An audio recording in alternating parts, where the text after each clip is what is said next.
Halo sobatku semua, Assalamualaikum warahmatullahi wabarakatuh. Hari ini kita telah sampai di spot kita hari ini, kita berada di daerah Muaro Putih. Nah, ini spot kita. Mungkin perburuan kita lanjut sampai malam nanti ya sobat ya. Kita targetnya Bramundi sama Black Bass. Kita pakai teknik casting, pakai umpan minnow. Nah ini sahabat-sahabat kita ya udah siap tuh, mereka sudah mulai siap untuk mencari spot. Nah ini udah mulai lempar minumnya. Oke sahabatku, ikuti terus perjalanan kita di spot ini. Semoga apa yang kita sajikan membuat sahabat terhibur dan menemani waktu istirahatnya. Oke, kita lanjut aja dulu, let's go.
Ada.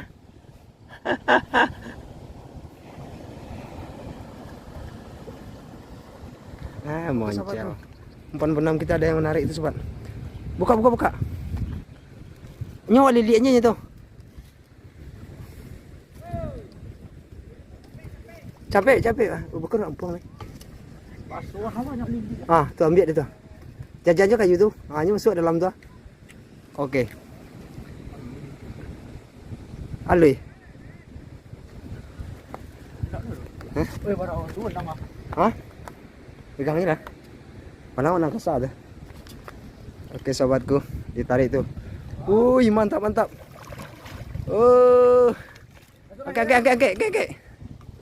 Oke, mantap. Angkat bang. Yes. Kita dapat poin 1. Umpan benam tadi. Pakai anak ikan. Kali capek. Mantap bang, mantap. Aduh. Nah, Dia ke mana? Kali capek tangke. Oke sahabatku, hampir putus walaupun benang udah sebesar itu. Oke, mantap. Panas di naunya. Sudah tampus relo gua di nau tuh. Ada 2 kilo ando kena? Kurang. Dua. Oh iya kan. Enggak ada sekilo sangat nah. Oke sahabatku, mantap, poin pertama. Nah, casting kita nggak dapat tapi umpan benam ini makannya. Aduh, mantap. Spot kita ini sebenarnya Muara Putus. Oke, mantap. Kita lanjut lagi sampai malam. Niatnya mancing sampai malam.